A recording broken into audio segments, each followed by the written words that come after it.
Good morning. Chapter 1, Development of Economics, Class 10th. Here we are starting the topic public facilities. It is said there are certain important goods and services which are provided to the society as a whole, like the facilities of roads, the facility of street light in your area, a pollution free environment in your area. This is provided to the community as a whole. And these things cannot be bought by the people from the market. They cannot spend money on that and buy it. This is something which is collectively available to the people. Also, area wise, if the area is clean, if there is lesser amount of wastage, waste products there, then this is the effort of that particular government in power. They are having different departments to work on making the area greener and cleaner. So this is public facility.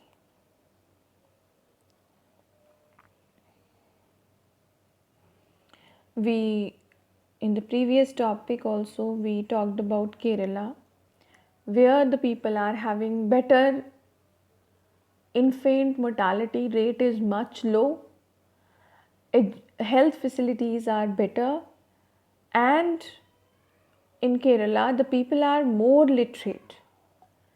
So how is it possible? Because in that area, the community which is living in that area, the people residing in that area, they are getting better education facilities, better health facilities. These things are available to the society there. Then only they can access it. Health and nutrition of the people also depend on the public facilities which are available to them, like the public distribution system, PDS. You must be aware of PDS. PDS is a fair price shops which distributes to the public, which distributes the wheat, rice, and many other sugar, tea, other necessities of life are being distributed at a very marginal prices by the government, specifically to the below poverty line families. So when this system is good in a place, the people nutrition and health standard has to be better. You need to do the let's work out and then try this activity also. It's based on the data which is given in table 1.5. The next important topic to cover is your BMI, body mass index. Body mass index is,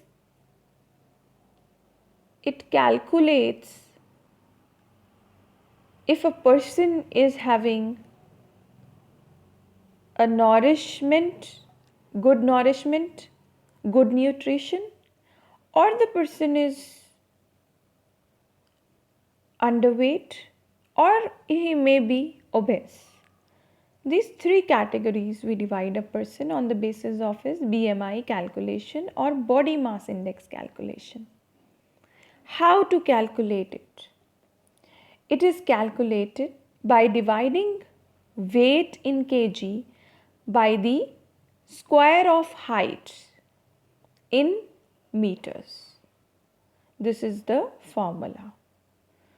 So here we find out that there is a girl, his BMI is 15.2. So it is less. So she's undernourished. There is a boy 15 years of age and he is 28 is his weight. So he is overweight. It depends, BMI depends on the habits of a person, whether he is having good habits of taking balanced meals, exercising, going for walks, or there can be other person who is sitting at home and playing video games and watching TV all the time, staying indoors all the time, then he's tend to be overweight or obese. This is known as obesity. Now, after BMI, this is very important topic in your book, Human Development Report. We earlier did in the last lecture what is World Development Report published by World Bank. Here we are concerned with Human Development Report, which is published by the United Nations Development Program, UNDP. It is based on the comparison in countries on the basis of the education level of the people, on the basis of their health level, on the basis of their per capita level of income. So, all the parameters are taken into consideration to calculate the human development report of different countries. Now, if you see table 1.6, India and its neighboring countries, Sri Lanka, India, Myanmar, Pakistan, Nepal and Bangladesh. These are the countries given. And their different parameters are given here, comparing the countries on the basis of life expectancy at birth. Life expectancy is number of years an individual will live on an average. Then here the definition is also given in the notes at the bottom of the table 1.6. Life expectancy at birth, average expected length of life of a person at the time of birth. What is HDI? It is Human Development Index, which is given for the different countries, HDI, in the fourth column of the table. So, there are total 189 countries in all for which the table is built. See, the per capita income is also calculated in dollars for all the countries to be compared, which is given in the very first column here.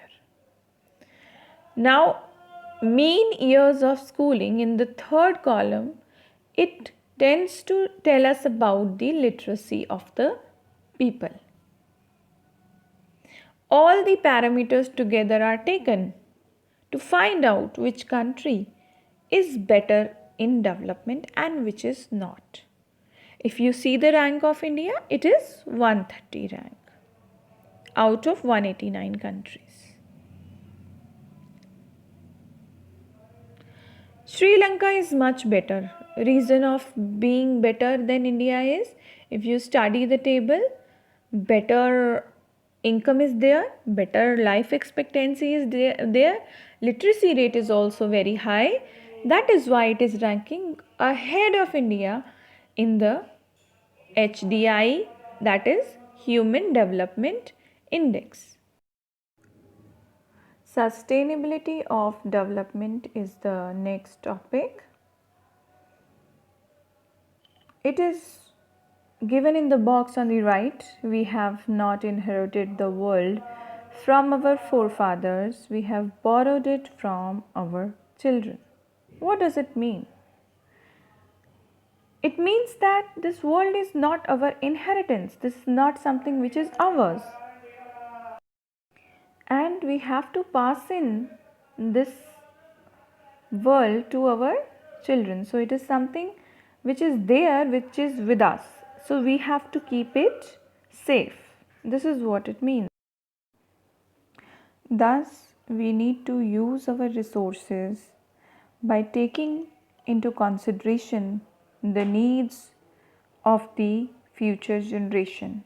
We have to use our resources wisely. Here, there is an example, very important example.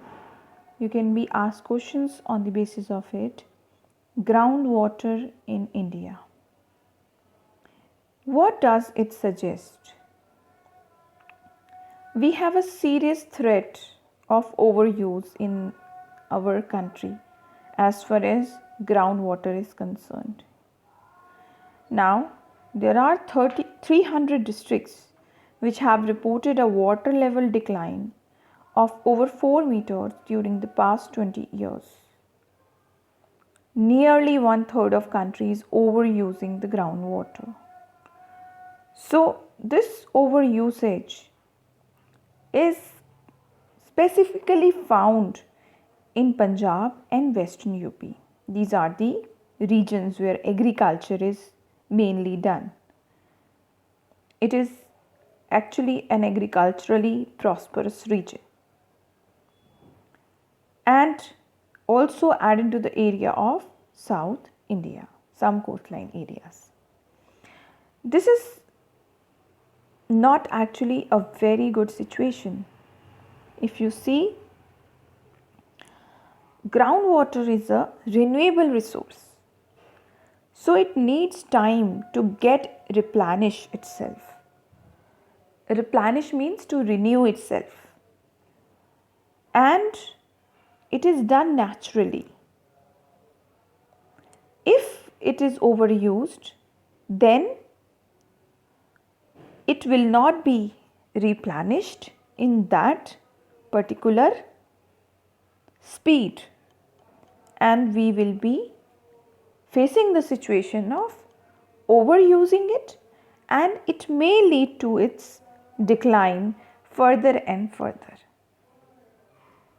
So, renewable resources need time to renew themselves.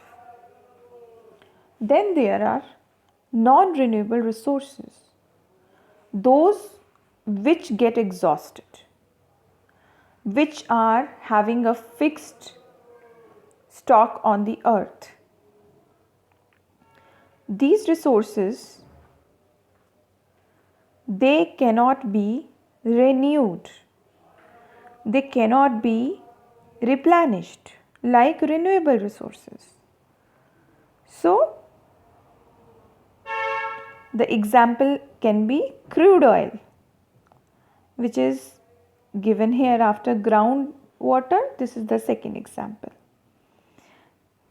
Now, if we see crude oil, it takes many years to use it actually. It will take many years. But now, since we have been using from past so many years at a much higher rate, we are left with only reserves that will last for 50 years or so, or less than that. We are actually importing oil from abroad because we don't have our own stocks which are enough for us. The prices are all the way increasing. Like if we say petroleum is a non-renewable resource. We are not having that much reserves in the country. We need to import it from the Middle East and from USA, for example. So these reserves are very low. What can be done in this regard? The only option, we have to switch for the alternatives. If we see the consequences of this degradation, it is not in India only that we are facing such problems. This is also there in other countries, and it is a worldwide phenomena.